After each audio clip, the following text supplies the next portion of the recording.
ogsoonow inaan ku jecelahay أنا love you more than my life أنا أحبك يا حبيبي نكو بندامي مسانا ووجهدد عاشقيga walaalo aad baan idin salaamaya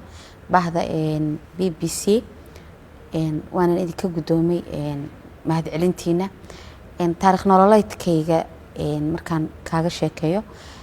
taariikh nololeedkayga iyo meesha aan ku dhashay ba wax weeyaan xamar baan ku dhashay aniga waxaan ku barbaaray Hargeysa iyo Nairobi labadaas aan u dhaxeeyay fanka waxaan u leenahay xal ahaan waxa jira walaalahay badankoodu ma heesaan laakiin way gabiyaan waxa kamid ah gabar adeerkay dhalay oo la yiraahdo Xalwo Bilxan Cali Kulan oo gabaygii yamyam guur aan kala aado gabadha ka jawaabtay family marka gabiyaabay u badan yihiin wallahi Nairobi anoo jooga waxaan kamid ahaa koox la yiraahdo Fundisbaan halkan baan ka salaamaya kooxdeeda iyo abwaanadeeda waxa jirtay ciid baa soo galaysa waxay ahayd 2017kii adoo waqtiga waxay ahayd ciid ay soo galayso maalmaha kamid ah marka waxa ii yeeray abtigay Bulshaawi waa ninka tumay heesta iyo Cabdi Mudalib ninka la xamiistaha ah iyo ninka heesta iskala Cabdirashiid Caaqilka ii yeeray heesta la ii dhibay heestuna waxay ku socotay Caaqilka kulay sameeyay laakiin heesta jacayl tahay ma garanaysaa markaas way ila muuqataa wallahi horta waan ka helay waliba inta ka horskaan ka helay oo ma garanaysaa luqadaha intaasna waxa weeyaan Cabdi Mudalib aad baan uga mahadcelinayaa Cabdi Mudalib baa fikradaasna keenay intaasna aad baan uga helay waliba gabadhii ma garanaysaa nala joogtay barnaamijka naga qabanaysay habeenkaas heesta markii la tumayay la xameynayay way fadhiday waxay tiri heestan waxay noqonaysaa heesta barnaamijka ka soo baxaysa wayna rumowday wallahi horta wax ajiibay walaal ahayd habeenkaas heesta oo la bilaabay ayaan imid ka bacdi fikradii oo Cabdi Mudalib keenay ayaa waxay noqotay wax kale ajiib bay ila noqotay aniguna waan ku qancay dadkii meesha fadhiyay way ku wada qanceen xaqiiqo waa la isku raacay habeenkaas saasayna ku hirgashay heesto wallahi anoo gurigayga iska jooga maalin waxa la ii soo diray wiil YouTuber oo ka hadlaya heesta oo dhahaya heestan waxay noqotay macna heesta ugu views-ka badan asaga adiga odaygaygan marka tusay waxaan ku yiri bal ila fiir waxaan marka wuxuu ugu yiri heestan waa tagtay marka anigu waxa maya wali ma garanayaan quraan waxaan fahansan waa wax iska caadiya maalin labaad haddana odaygayga intuu yimid ugu yiri ma aragtaa heestan waa tagtay macnaha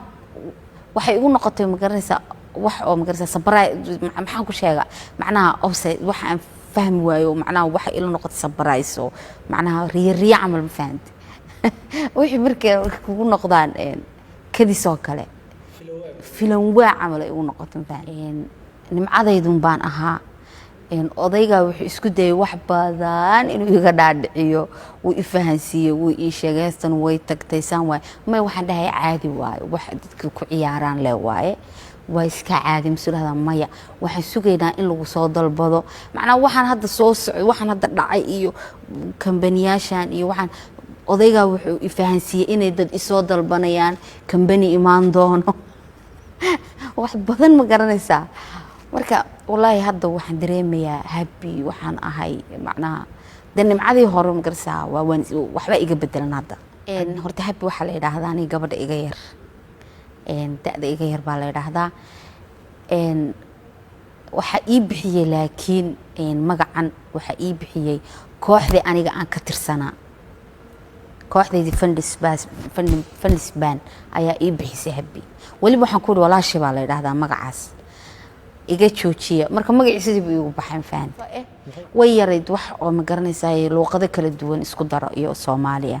way yarayd markii ma garanaysaa heesta waxaan uga helayba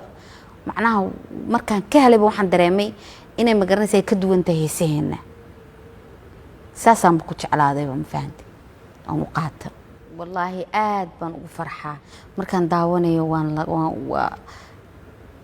aad baan ugu farxaa aad baan uga helaa waqti baan siiyaa macnaha daawashadoodan waqti siiyaa iyo ciyaarahooda soo u ciyaaraan xataa dad baan ku fikiraa inaan ku daydo والله dad baan ku fikiraa inaan ku daydo marka ciyaarahooga aan ka helo ma faad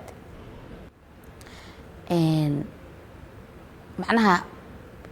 inuu qof walba istaago qof walba ixtiraamo macnaha magacii Soomaali in la ii xambaariyo awalba aan xambaarsanaa oo ma garanaysaa aad u jeclaha Soomaalinimada in magacii Soomaali la ii xambaariyo qof walba ay dhaho magaceena bad meel sare geysay magaceena meeqaam u yeeshay wallahi wax weyn baan iska bedelay macnaha waxaan aaminsanahay inaan hadda Soomaaliyo dhan aan magacooda madaxa ku sito ogsoonow inaan ku jecelahay أنا love you more than my life أنا أحبك يا حبيبي نكو بندا ميمسانا ووجه دادا عاشقيقا